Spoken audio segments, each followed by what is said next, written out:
Здравейте, приятели! Сега съм в Бургас, не в Созопол, и в момента ще ви направя капан за гларуси. Ще хвърля едно парче от закуска рокче и ще видите как след малко ще дойде някой маз гларус. Аз вече го пробвах, този номер. Ето, хвърлям и снимам, за да видя кога ще дойдат, дали ще дойдат. Идват обаче, идват. Гладни са и идват да хапнат. Дойдоха, обаче аз на два пъти се оплашиха. Сега ще дойдат.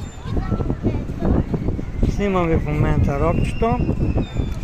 Тъй като минават много хора, даже и един го настъпа за по-интересно.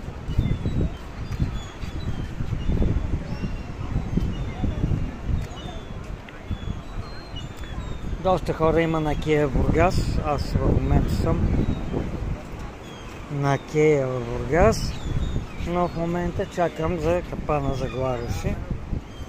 Парчето рокче, се някой млад гларус ще си го хапне. Айде ме, чакам. Гларуси и чайки, елате да си вземете парчето.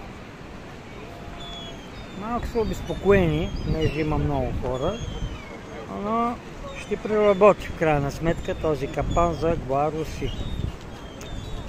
Ако не, клипа няма да го кача, обаче преди малко направо се избиха за това рокче.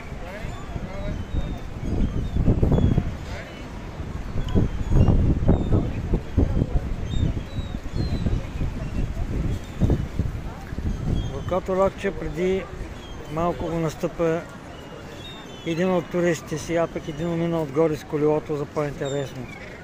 Айде, чайки, по-чакаме.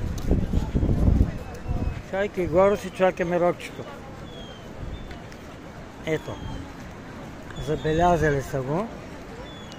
Чакам някой да си го вземе.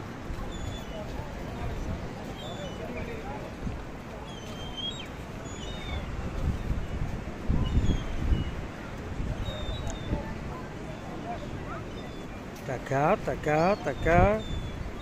Почти си приземи една от тях да си го... Ето, взеха го. И капана за гларуси се оказа успешен все пак. И то не е един, ами...